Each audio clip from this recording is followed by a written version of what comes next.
If you don't feel like being alone tonight, Joey and Chandler are coming over to help me put together my new furniture. ဟိုကကြတော့ cam over ရဲ့အဓိပ္ပာယ်က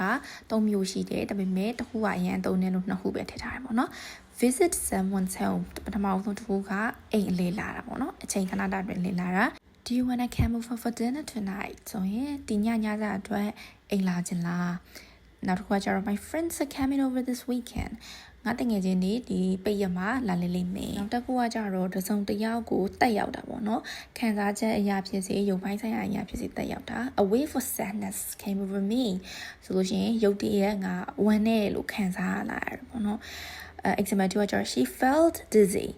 it just came over her all of a sudden ဆိုရုပ်တရက်မူးလာတယ်ပေါ့နော်ဒါဆိုမူးလာတဲ့ခံစားချက်ကသူ့ကိုတက်ရောက်လာတာပေါ့နော်အဲ့တော့တက်ရောက်တယ်ဆိုတော့ရုပ်တရက်ဖြစ်လာတယ်ဆိုတဲ့ခံစားချက်ပေါ့နော်နောက်တစ်ခုကတော့ put together ပေါ့နော် put together မှာအဓိပ္ပာယ်လေးမျိုးရှိတယ်နံပါတ်1က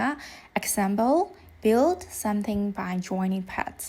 ဥပမာ Lego အယုတ်တတိလေးတွေကနေ Lego အယုတ်ကြီးဖြစ်အောင်ဆက်တာလို့ပေါ့နော်အဲ့ဒီလိုပဲစာအုပ်စင်တို့ဘာလို့ဆိုလို့ရှိရင်လေဝယ်ကားစားလာလို့ရှိရင်ဒုတ်ချောင်းလေးပဲလာမှာအဲ့ဒုတ်ချောင်းလေးကိုက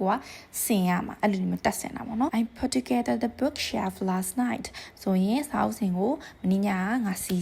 တက်လိုက်တယ်ပေါ့နံပါတ်2ကကြတော့ organize ဒါမှမဟုတ်လို့ရှိရင် prepare something ပေါ့နော်လူတွေချက်လက်တွေဒါမှမဟုတ်လို့ရှိရင်ပစ္စည်းတွေပေါ့နော်တစ်ခုမဟုတ်တစ်ခုအဲ့လိုမျိုးတူညီတဲ့ຢာတွေပေါင်းပြီးတော့ဖွဲ့စည်းတာပေါ့နော် she put together a great team for the project ဆိုရင်ဒီ project အတွက်သူဒီ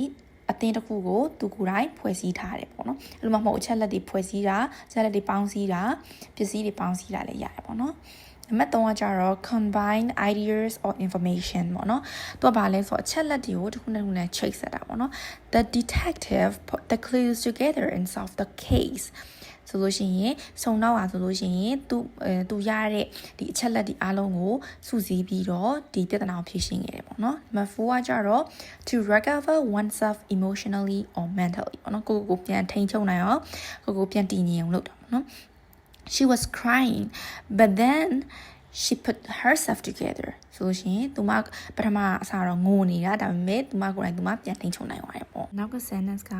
Rox ပြောသွားတာအရင်မြင်ပါတယ်ဖြည်းဖြည်းချင်းနားထောင်ပြီးတော့ရအောင်လိုက်ပြောကြည့်ပါ If you don't feel like being alone tonight, Joey and Chandler are coming over to help me put together my new furniture. အားလုံးကိုကျေးဇူးတင်ပါတယ်တတပါ